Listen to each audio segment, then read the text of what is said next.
Welcome back to the debate featuring the three candidates for the U.S. House in North Dakota, Kevin Cramer, George Sinner, and Jack Seaman.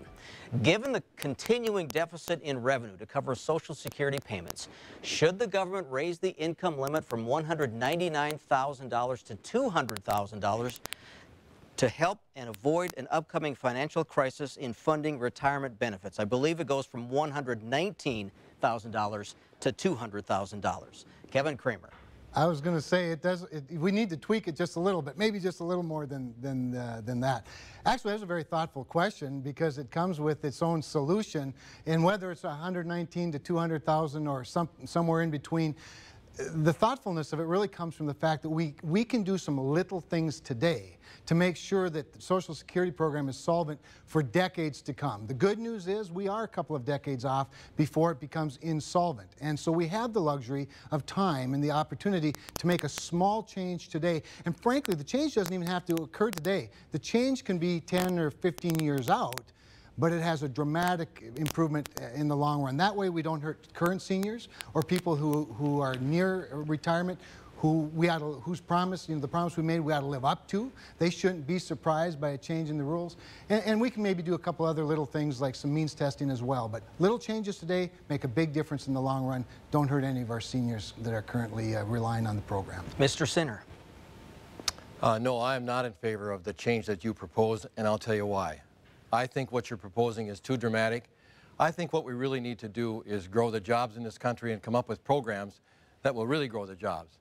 But on this issue particularly of our Social Security, I think the worst thing they can do is one of the things that Congressman Cramer proposed a few years ago, and that is privatizing Social Security. If we would have been privatizing Social Security in 2008, can you imagine what would have happened to people's incomes when the stock market went in half and people would have lost a big part of their income? I'm not in favor of that, but I do believe we can fix this problem over time. We can grow that income number, but not on a dramatic scale like the question asked. Thank you. Mr. Seaman. There was a couple of mentions of tax policy in your question, Dana, and I'd love to get into that area here, but to stick to this question specifically, sure, there's a couple things we could do to help alleviate the problem with Social Security. Raising the income tax cap is a good way to go. Maybe we could look at tweaking the retirement age ever so slowly, making sure we take care of those that are at retirement or near retirement. And, you know, maybe the answer would be offering an opt-out to younger folks that maybe don't want to stay in Social Security, because believe it or not, there's people in the country that actually think that they can handle their own retirement better than allowing the federal government to handle their retirement. And I think there's a lot of people out there that are saying, give me my Social Security payroll taxes to do with as I wish, because I trust myself more than I trust the government. That being said, I want to be clear. We need to take care of the people that have paid in over the course of their lives and have those benefits coming. But it's ideas like that that we're going to have to look at to solve the problem in the long run. Congressman Cramer, you do get the rebuttal on this one. Well, first of all, I recall my run for re-election to the Public Service Commission in 2008, and I'm pretty sure privatizing Social Security wasn't one of the platform planks, but nice try, George.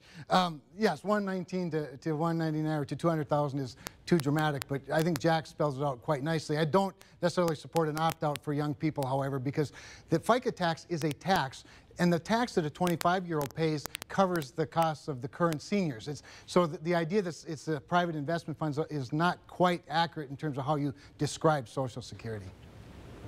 Next question comes online. Gentlemen, we touched on this briefly. Now we'll dive into it.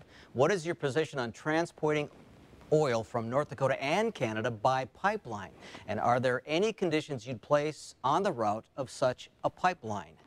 Mr. Sinner. Good question. Yes on both. Here's why. I believe that the long-term solution to the growth in our oil patch and our oil industry here in North Dakota is building infrastructure. And part of that infrastructure is building pipelines. The pipeline in which we're talking about is the Keystone XL. As I said earlier, I wrote a letter to Secretary Kerry in support of the Keystone pipeline. But I also asked him, would you please double the amount of oil of North Dakota crude that goes into that pipeline, helping us solve this rail issue, all of these issues that we're seeing here in North Dakota. I would also say that we need to make sure that the pipelines are kept safe and that they're monitored on a regular basis. In regard to that, I remember when my opponent, Congressman Cramer, was on the Public Service Commission, and I think there was a statement made, we didn't even know that pipeline was there over the past couple of years. There are serious issues here with pipelines, and we need to address them. Jack Seaman. I 100% support pipelines. I'd like as many pipelines as we can get in the state as soon as we can possibly get them. That's what we're going to need to move this product out of our state for the next 20, 30, 40 years. And it takes time to build, it takes time to plan. So the time is now to get these pipelines started and going so we can alleviate the congestion that's on our railroad tracks. I have a friend that drives one of the engineers for BNSF. He says it's like Los Angeles at 5 o'clock out there, Jack. He says everything's so congested I can't even move my train around. We have to get the pipelines in the ground to alleviate the pressure on the track, and it's a much safer way of moving the oil out of our state. So I'm behind pipelines 100%. Kevin Cramer. Not only are pipelines safer and much more efficient, but they actually make a lot more money for the royalty owners out in western North Dakota and around the country, and it obviously alleviates the pressure on our rails as well. I've never said what George just said I said, and that's twice now that he's made stuff up, but that's what you do when you're desperate. I know a lot about pipelines. I carried the pipeline portfolio on the Public Service Commission. I cited the original Keystone Pipeline. Across 600 landowners' land, not 1 inch of it had to be condemned because we worked with the landowners and the company on finding the best, safest, most efficient route through North Dakota.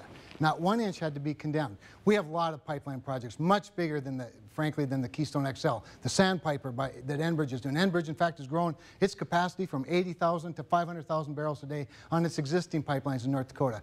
We need to do for America what we've been able to do in North Dakota, and that is get the regulatory regime to a more normal, reasonable level so that we can incent opportunity for building pipelines and make our rails safer and make our oil move more efficiently. Mr. Sinner, you have the rebuttal.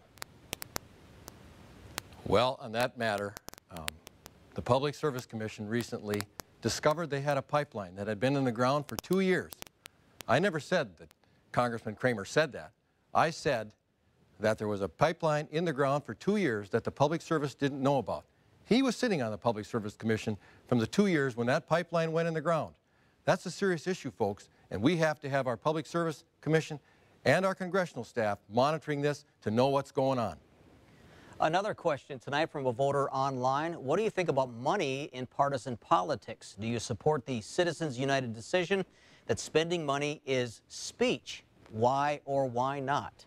Mr. Seaman.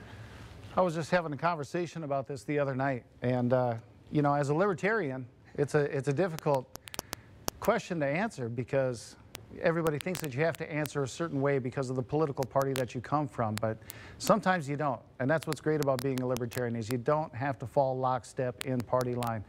I'd like to see the money out of politics. And I'm a great example why. My campaign has raised somewhere in the neighborhood of, $7,000. I think Kevin's approaching $1 million, and I don't think George is too far behind. It's not a very libertarian way of thinking. But the fact of the matter is money rules everything in our political system right now, and I think to change it, we need to do something about it. I have an idea that I think might work. Anybody can give any kind of money that they want to any politician or any campaign, but the politician and the campaign is only able to spend a certain amount up to a cap. Let's just say, for instance, gentlemen, our race, we all get 100,000. Here you go, boys. Best man win. That seems a lot better to me than billionaires shelling out money to individual campaigns. Mr. Cramer.